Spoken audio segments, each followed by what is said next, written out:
Hello, Dina here from Jen Bear Designs.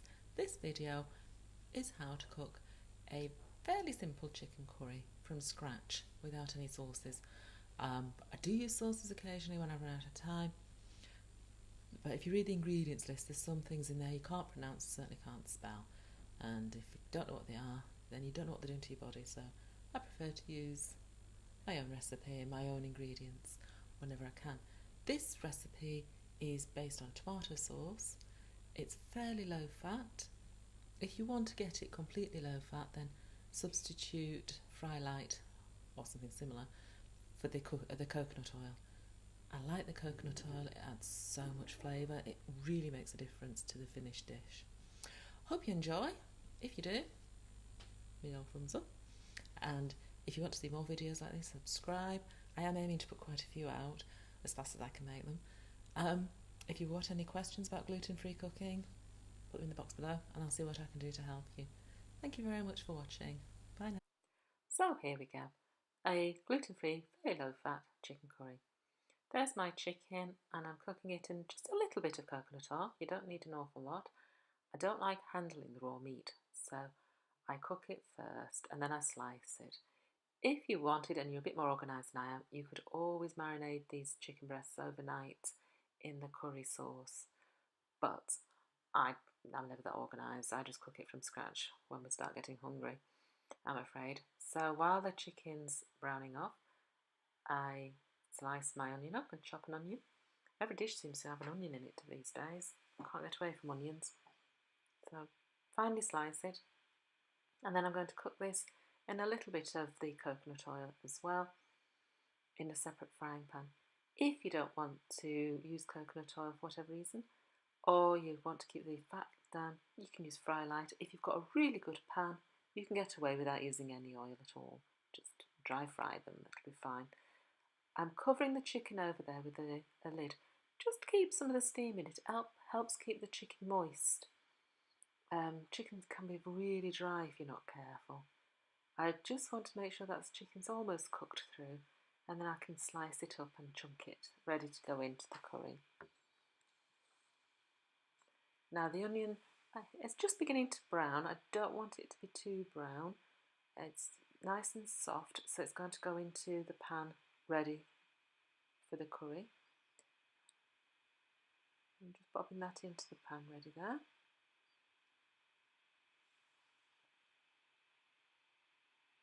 And now it's time to cut up the chicken. There's no finesse about it with me, I'm afraid. You just get chunks of chicken. This dish actually made enough for 4 people, so we ate half and I froze half. So it serves for 2 days, really, doesn't it? It's a nice way to cook. No finesse at all. Once I've cooked this chicken, I did give that board a really good wash because the chicken isn't quite cooked through, it's still a little bit raw in the middle. To the onions, the chicken's back in the pan cooking, so to the onions I've added a tin of chopped tomatoes. Just give that a stir round. That's the base for the curry, the tomato and onion sauce. And you can see the chicken's cooking nicely in the pan next to it. Alright, it's time to start adding the spices to the mix. The first one that's going in is a ready mixed one, a tikka. I think it's a mild one I've put in there. I don't really believe in measuring. I just throw a little bit in. So maybe 2 teaspoonsful. If it's not strong enough, you can always add more. Then into my saucepan I also added cumin, coriander, turmeric and ginger, followed by some salt and pepper.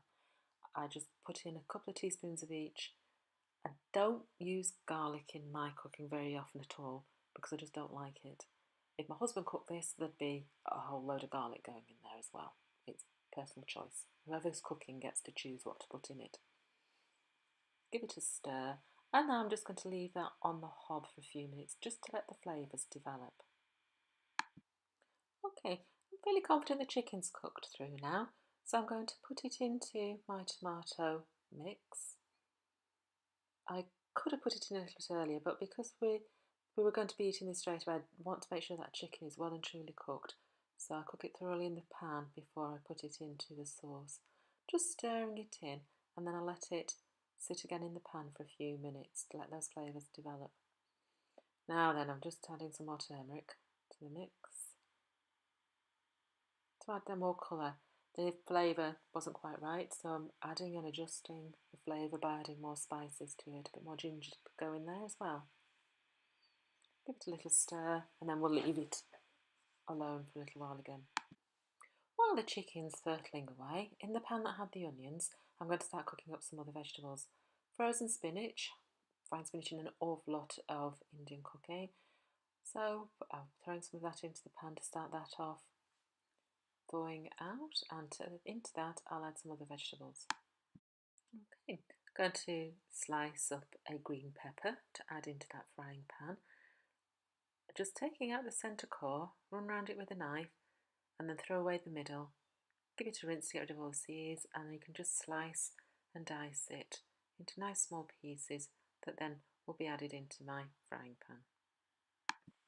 Just finishing off the pepper there, cutting it into nice chunks that you can taste when you're eating the curry. Pop it into the pan with the spinach. It's just beginning to thaw a little bit, that spinach. And into the curry now. I found these little corn on the cobs in the fridge. So I'll rinse a handful off and slice those up into small pieces to go into the frying pan as well. So I'll give them a quick rinse, and now just slice them again into reasonable sized pieces that you want to eat. Pop them into the sauce. I'm not going to put those in the frying pan because they don't need that kind of heat to cook. You really just want them to soften off in the pan, and they'll start absorbing some of those flavours as well. So the next thing that's going in is some tender stem broccoli. Just cutting the stems up a little bit. I'm not going to throw them away, they can all go in the pan, they'll cook nicely. And that's another portion of vegetables in there. Could put peas in there as well, I suppose, if you wanted to. As I say, this recipe is never the same 2 times running. It depends what vegetables we've got in the house, it depends what I fancy putting in. Okay, so the curry is now on, just simmering away. Time to start cooking the rice. Nice big saucepan full of boiling water, and then a couple of handfuls per person is plenty into that boiling water, and then I just put the lid on it and let it sit there, and I keep testing it to see if it's cooked. So the rice is in the pan, the curry's on. Give it a little stir. You don't want to agitate it too much, it reduces the temperature. It stops it sticking on the bottom of the pan. If you just give it a quick stir at this point, it releases all the starch that the grains are sticking together with. So there you go, and it's a case of now just leaving it alone and letting that rice cook. A couple of minutes before serving, just to taste it to see what it's like. This needed a little bit more of a kick behind it, so I put in a little bit more of the tikka spice and the turmeric. Just to add that little extra bit of flavour, it was just lacking some.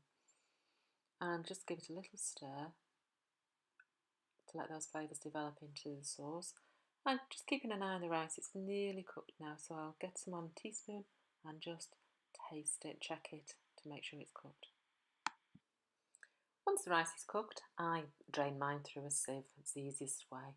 I put it in a bowl with a nice big helping of that curry sauce, and dinner's served. Hope you enjoyed the video as much as I enjoyed eating it, and I hope to see you again soon. Bye now.